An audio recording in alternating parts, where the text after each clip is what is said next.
Salam untuk kita semuanya, berjumpa lagi dengan saya di channel Aritela Tutorial, tempat kita untuk berbagi informasi seputar informasi pendidikan dan informasi guru, serta informasi honorer dan informasi lain yang relevan.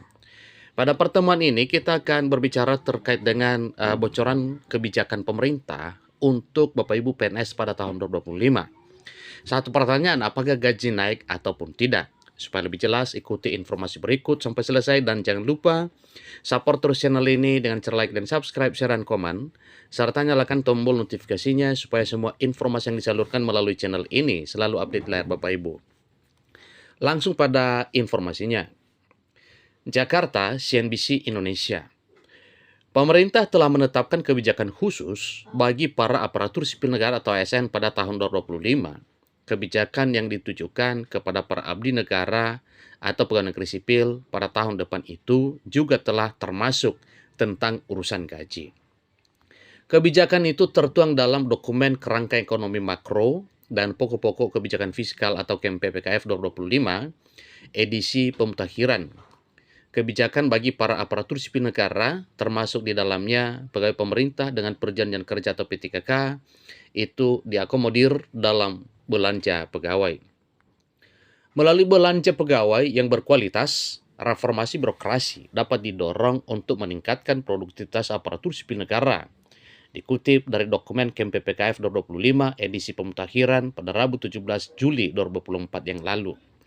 Nah, Bapak Ibu, terkait dengan informasi yang semakin banyak beredar di kalangan, ya, demikian juga di media sosial bahwa pada tahun 2025 gaji aparatur sipil negara, para PNS dan P3K, demikian dengan para aparat negara TNI dan Polri, bahkan disinggung mengenai pensiunan. Memang benar bahwa tahun 2025 akan mengalami kenaikan gaji, Bapak Ibu, ya. Nah, tentunya ini adalah merupakan satu kabar sukacita bagi Bapak Ibu aparatur sipil negara, demikian dengan para aparat negara, pensiunan, dan para pejabat negara. Disampaikan bahwa secara umum kebijakan belanja pegawai pada tahun 2025, pemerintah menjamin konsisten melanjutkan proses reformasi birokrasi ke arah adaptasi pola kerja baru yang memanfaatkan teknologi informasi dan komunikasi atau TIK untuk mendorong produktivitas.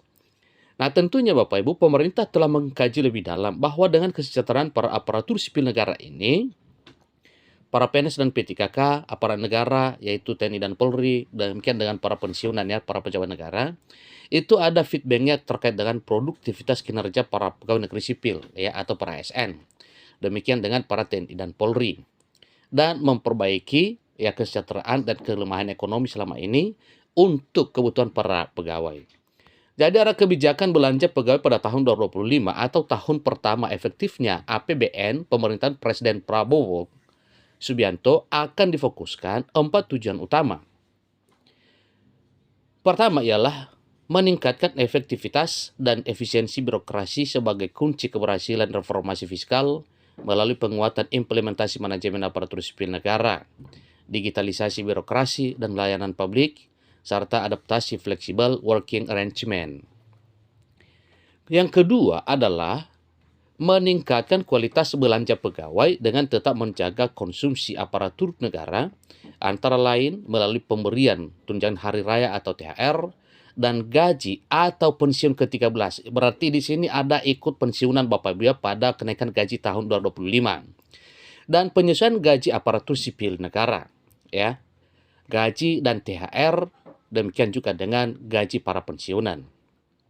Yang ketiga, reformasi sistem jaminan pensiun dan jaminan hari tua pegawai negeri sipil atau PNS.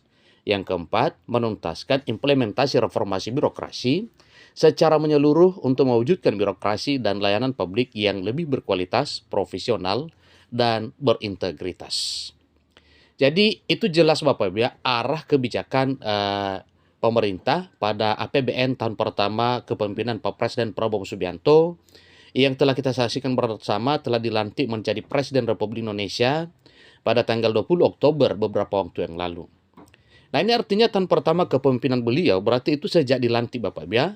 Tetapi nanti kebijakannya diterapkan dalam program 100 hari kerja itu mulai dari awal tahun 2025, tahun depan. Karena anggaran yang sudah disahkan 2024 ini itu akan dilanjutkan dan direalisasikan pada tahun 2025.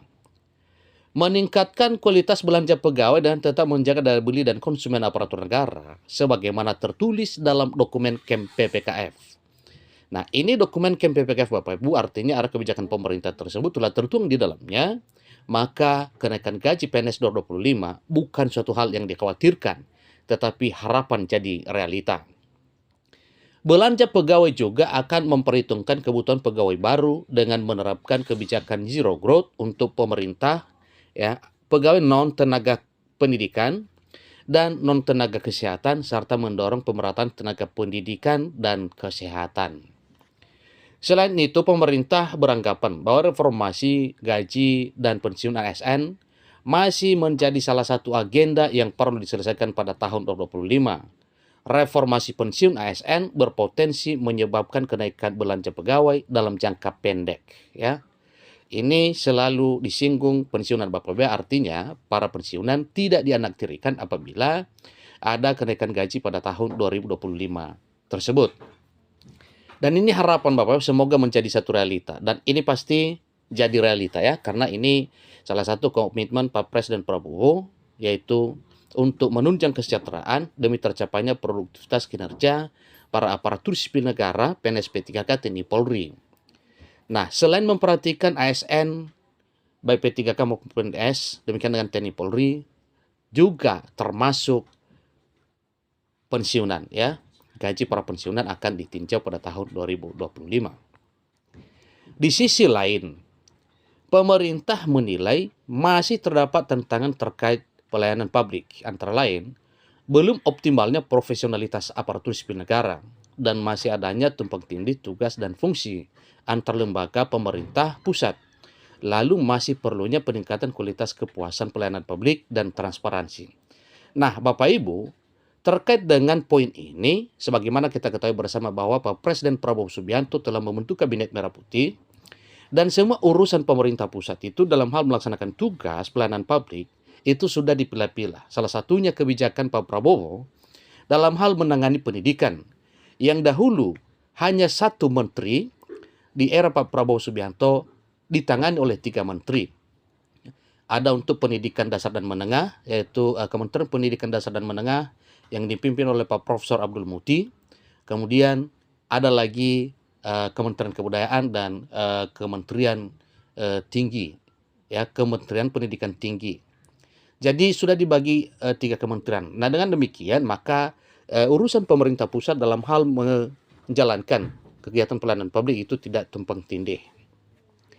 Dalam dokumen itu juga dijelaskan bagaimana belanja pegawai selama periode beberapa tahun terakhir 2019 sampai 2023 bahkan sampai 2024. Berdasarkan hal tersebut, maka pemerintah mengambil satu keputusan bahwa untuk tahun 2025 tahun depan, gaji akan dinaikkan sehubungan dengan pengalaman beberapa tahun terakhir belanja pegawai terus meningkat. Ya. Untuk tahun anggaran 2024, alokasi belanja pegawai kembali naik menjadi 484,4 triliun atau 484,4 triliun atau sekitar 2,1% dari produk domestik bruto atau dari PDB, menjadikan belanja pegawai sebagai salah satu komponen belanja pemerintah pusat tertinggi. Jadi peningkatan belanja pegawai tiap tahunnya itu pemerintah klaim antara lain dipengaruhi berbagai kebijakan yang diarahkan untuk meningkatkan kesejahteraan para ASN, seperti kenaikan gaji dan pensiun pokok. Ingat Bapak Ibu, kenaikan gaji dan pensiun pokok, pemberian gaji ke-13 dan THR untuk ASN dan pensiunan, serta perbaikan tunjangan kinerja kementerian atau lembaga seiring dengan capaian reformasi birokrasi. Demikian informasi terkait dengan gaji para ASN pada tahun 2025 tahun depan, yang mana besar harapan bahwa kenaikan gaji menjadi realita di tahun pertama kepemimpinan Pak Presiden Prabowo. Demikian informasinya, sampai ketemu informasi berikutnya. Terima kasih.